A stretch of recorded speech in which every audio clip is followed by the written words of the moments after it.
If you read 1984, you will see where you rest in the grand scheme of things. Some of you are proles, but most of you are the outer party. The proles are left to their own devices, by and large, for controlling them is akin to controlling animals. The outer party is comprised of the bureaucrat, the soldier, the scientist, and the teacher. These are the people responsible for the power of the inner party.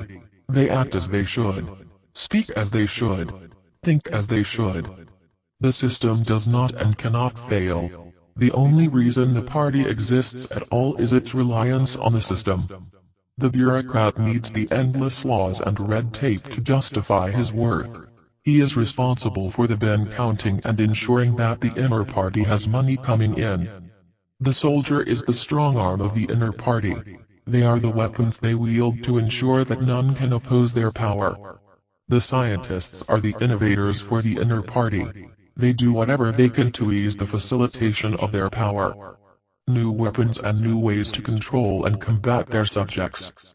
The teacher is by far the most important to the inner party. They mold new minds to the liking of the party. They ensure that heretical thoughts aren't accepted. That reality can only be viewed through the lenses of the party. Anyone found contradicting the indoctrination of the party is outcast and labeled a deviant. Which of these are you?